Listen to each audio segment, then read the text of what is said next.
pandemia. CPI, de fato, eu anotei aqui para a gente falar sobre ela. Foi um dos momentos mais tristes.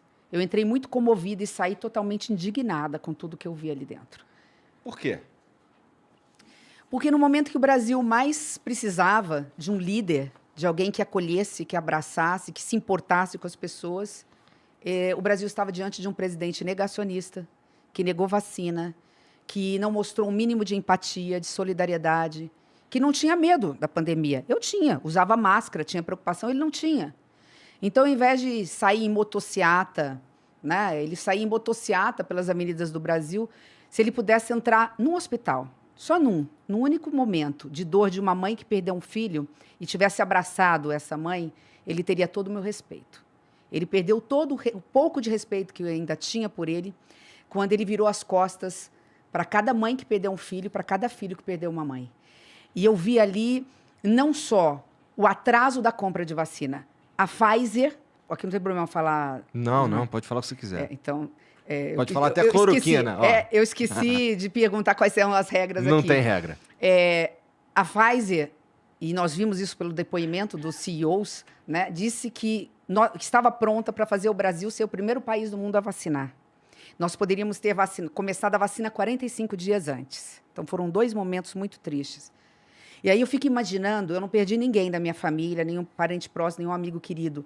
Eu fico imaginando aquela mãe, aquele irmão, aquela prima, enfim, aquele amigo que perdeu um amigo, um ente querido, faltando 1 semana para tomar vacina. Faltando 30 dias para tomar vacina. E eu vi depoimentos de pessoas. Eu fui dar uma entrevista, rapidamente contando aqui, eu fui dar uma entrevista numa rádio e eu fiz esse comentário. Vocês imaginam, vocês conhecem alguém na faixa de 40 a 50 anos, faltando 1 semana, faltando 1 mês para chegar a vacina? Pois é, nós tínhamos condições de ter começado a vacinar 40 dias antes. E não fizemos porque temos um governo que achava que podia substituir vacina por cloroquina. Não sei nem até hoje se tomou vacina ou não, dando um péssimo disse exemplo. Que não tomou. Pois é, então pior ainda. Né? E nós estamos falando de 670 mil vidas perdidas. Que fosse é uma mãe, é a mãe de alguém, é o pai de alguém, é o filho, é uma filha de alguém. Este é um momento assim que foi revoltante para mim. E o segundo foi que, no momento de maior dor, nós constatamos denúncias gravíssimas de esquema de corrupção dentro do Ministério da Saúde. Aquele lance das vacinas lá com $1 de superfaturamento. Como se a vida humana pudesse custar $1. Porque a gente fala $1, todo mundo fala, o que é $1? R$5, né? Estava querendo se cobrar, ali tem uma denúncia gravíssima que só a história um dia vai contar, quando nós tivermos realmente um governo decente, um Ministério Público que vá atrás e investigue, não esse que é submisso ao governo federal. Eles estavam falando o seguinte, para cada dose de vacina que eu contrato de você, você tem que me dar $1, senão nada feito. Mas é mais do que isso. Eu fiquei encarregada de um processo de uma vacina chamada, não sei se você ouviu falar, Covaxin. Sim. Eram 2 tomos desse tamanho. E eu passei dia, noite, varei final de semana estudando, porque a minha área é direito público. Eu dei aula há 12 anos de como se administra um Estado, um país, então eu analisei o contrato. Entre outras coisas, para encurtar a conversa, eu descobri uma nota fiscal, que eles chamam de invoice, uma nota fiscal, que dizia o seguinte no contrato. Você me dá $45 milhões com pagamento antecipado para ser depositado no paraíso fiscal, sem nenhum controle, por uma vacina que a gente não sabe se tinha eficácia. Estou falando de mais de R$200 milhões. E quando eu vi essa nota fiscal, totalmente, você como professor de inglês, então ia se deliciar com a quantidade de erros de inglês, eu não sou professora, mal falo inglês.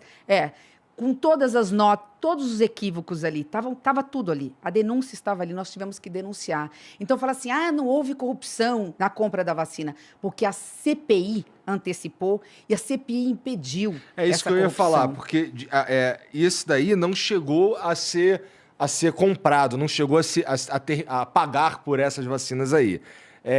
Mas tem alguém que tem alguém sendo processado, ou qual que é o processo para você pegar o cara que ia ganhar dinheiro com isso? Quem é que ia ganhar dinheiro com isso? A rachadinha ia começar na hierarquia lá, começava com um soldado, terminava com um general.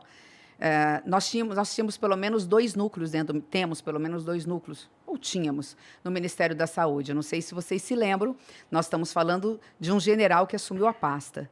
né? E então você tinha o núcleo político dos esquemas de corrupção que não vem deste governo, diga-se de passagem, vem do passado, né? E você tinha um núcleo ali da área militar.